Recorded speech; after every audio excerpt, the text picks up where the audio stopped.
Welcome है आप सभी का एक बार फिर से स्टडी विथ आरजे चैनल में। तो आज हम स्टार्ट करने जा रहे हैं हिस्ट्री का आगे का लेक्चर, जिसमें आप लोगों ने देखा था कि पहले के उसमें हमने आपका दिल्ली सल्तनत में से गुलाम वंश शुरू किया था। और ध्यान देंगे तो दिल्ली सल्तनत में हमने बोला था 5 वंश हैं, जो आपके गुलाम, खिलजी, तुगलक, सैयद और लोदी वंश। ये हमने इससे पहले ही क्लास में डिस्कस किए थे कि दिल्ली सल्तनत के अंतर्गत 5 वंश निकल के आते हैं: गुलाम, खिलजी, तुगलक, सैयद और लोदी वंश। और इसी में आप लोग देखते हैं जो हमने स्टार्ट किया था वो था आपका गुलाम वंश, जिसका टाइम पीरियड मिलता है 1206 से 1290, खिलजी का 1290 से 1320, तुगलक का 1320 से 1414, सैयद 14 से 1451 और लोदी वंश है लास्ट 1451 से 1526।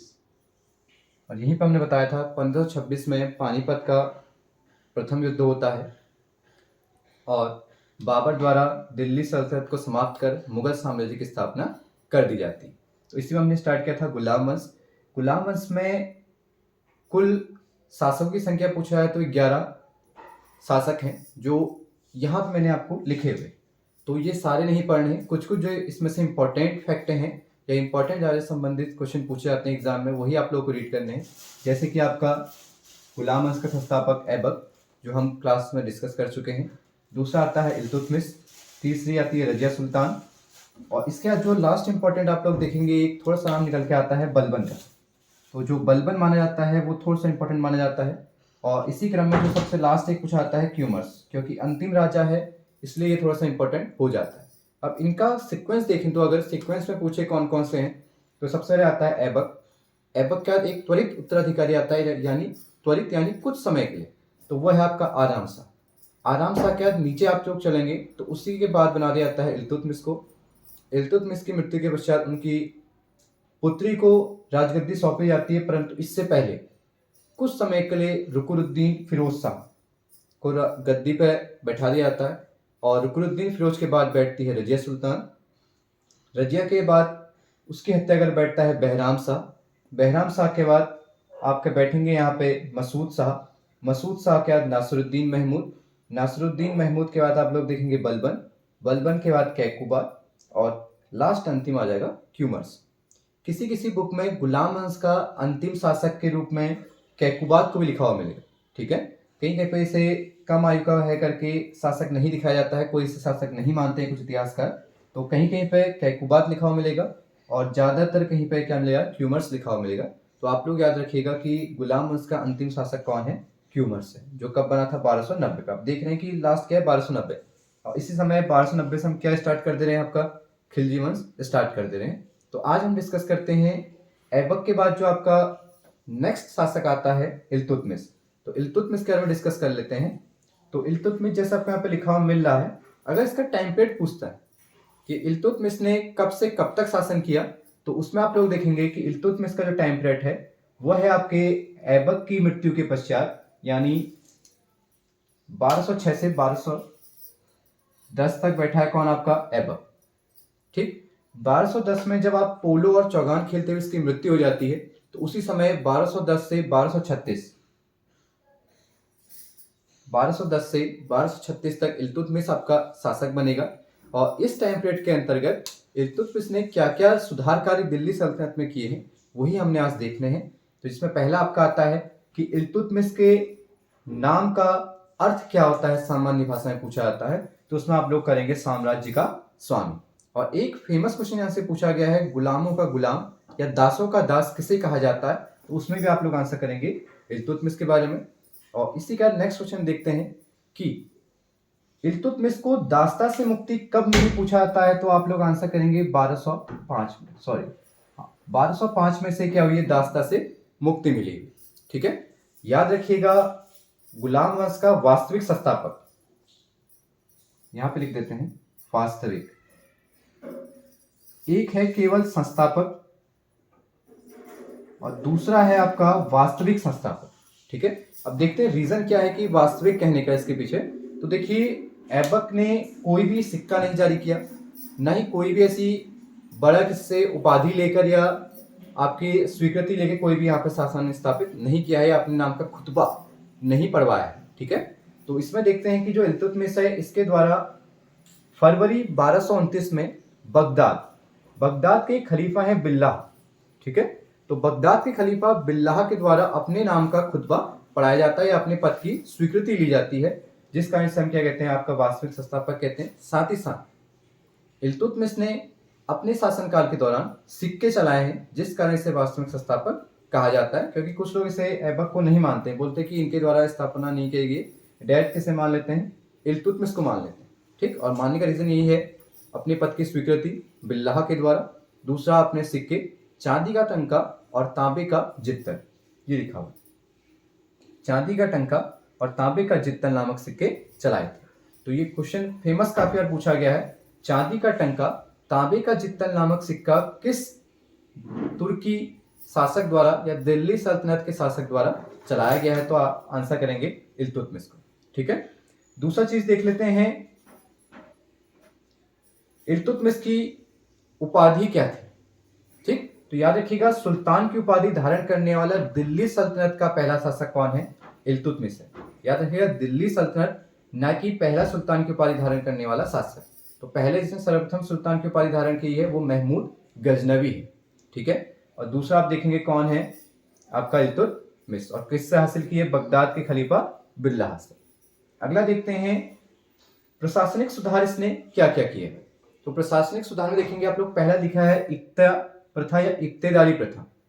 ठीक है, यानी इसने आपके प्रशासन संबंधी जो भी कर्मचारी वर्ग है या सेना से संबंधित कोई भी अधिकारी है, उसे वेतन के तौर पर इक्ता देना शुरू किया, यानी भूमि का एक टुकड़ा।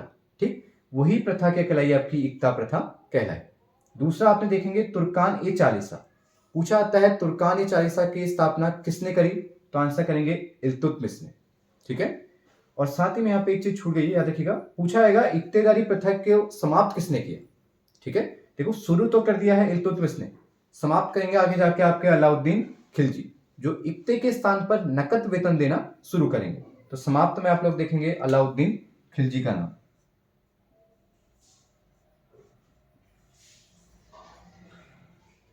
जो कहां निकल के आएंगे, खिलजी वंश। ठीक, अगला देखते हैं तुर्कान ए चालीसा क्या है। तुर्कानी चालीसा केवल एक 40 सरदारों का गुट है, जो, और कैसे सरदार, तुर्की सरदार, याद रखिएगा 40 तुर्की सरदार। ठीक है बच्चों, 40 तुर्की सरदारों का ग्रुप है, जो आपको या राजा को प्रशासन संबंधित कार्य में क्या करेगा, सहायता प्रदान करेगा। पहले इसको केवल प्रशासनिक कार्य में राजा को सहायता देने हेतु बनाया जाता है, लेकिन बाद में ये आगे चलकर आप लोग देखेंगे कि जो तुर्कानी चालीसा है इसका दबदबा काफी बढ़ जाता है, जिस कारण राजा को बनाने या राजा को किसी राजा के पद पर बैठाने में किसी व्यक्ति को सर्वाधिक रोल किनका बढ़ जाता है, तुर्कानी चालीसा का बढ़ जाता है। और अंतिम रूप से इसे समाप्त करेंगे, आपको एक नाम निकल के आएगा, बलबन। तो याद रखिएगा, बलबन के द्वारा ही तुर्कानी चालीसा का अंत किया जाता है। तो 2 क्वेश्चन पूछे जाएंगे, तुर्कानी चालीसा का गठन इल्तुतमिश, समाप्ति बलबन। ठीक है बच्चों, आगे बढ़ते हैं।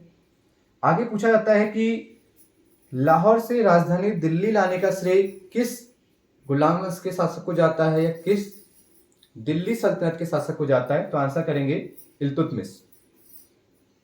अब देखिए, इससे पहले हमने आपको जब ऐबक पढ़ाया था, तो ऐबक में बताया था कि ऐबक की राजधानी लाहौर थी, और लाहौर में ही उसका क्या हुआ था, राज्याभिषेक कराया गया। तो याद रखिएगा, ऐबक के समय राजधानी लाहौर है और इल्तुतमिश के द्वारा उसे कहाँ लाया गया है, दिल्ली लाया गया।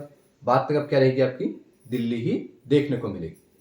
आगे देखते हैं कि इसके द्वारा युद्ध, इसने कौन से युद्ध लड़े हैं जो आपके एग्जाम के पॉइंट ऑफ व्यू से मेन है। ठीक, अब देखिए, जो पहला इसका इंपॉर्टेंट युद्ध है वो है तराइन का तृतीय युद्ध।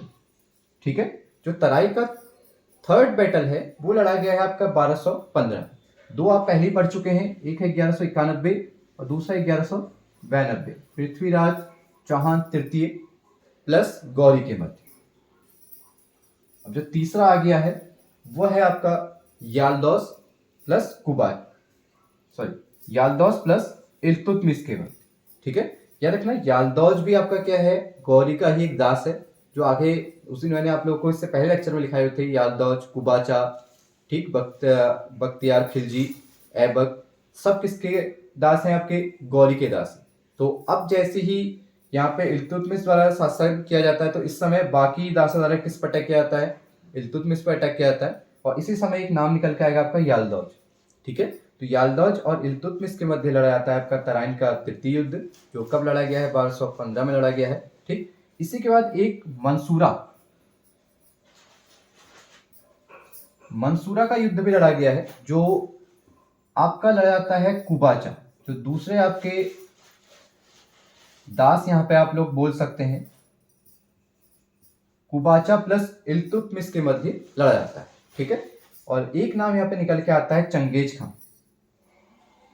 पूछा जाता है चंगेज खां का आक्रमण किस शासक के समय हुआ था, या चंगेज खां भारत की सीमा पर किस शासक के समय पहुंच जाता है। ठीक, तो चंगेज खां का आक्रमण भी आपका इल्तुतमिश के समय ही हुआ है।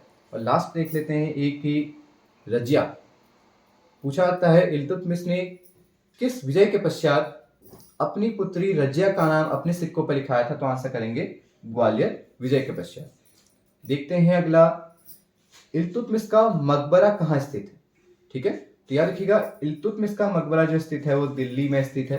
ठीक है, एक नंबर क्वेश्चन इससे बन सकता है, मकबरे से भी। सभी के आपको मकबरे देखने पड़ेंगे, जो इंपॉर्टेंट नाम है वो तो आप लोगों को याद करने ही पड़ेंगे। ठीक, अभी मुगल में तो आगे सभी के मकबरे इंपॉर्टेंट हो जाते हैं, तो यहाँ पे याद रखिएगा इल्तुतमिश का मकबरा कहाँ है, आपका दिल्ली में। इसके बाद के नेक्स्ट लेक्चर में हम लोग देखेंगे आपके कि इसके द्वारा क्या क्या यहाँ पे निर्माण कार्य किए गए हैं, कितने यहाँ पे इसके द्वारा, कैसे इसे गुंबद का पिता कहा जाता है, कैसे किसके द्वारा कुतुब मीनार के निर्माण कार्य को पूर्ण किया गया है। इससे आगे का लेक्चर हम देखेंगे नेक्स्ट क्लास में। तो थैंक यू सो मच, मिलते हैं नेक्स्ट क्लास के साथ। लाइक करें, सब्सक्राइब करें एंड शेयर करें।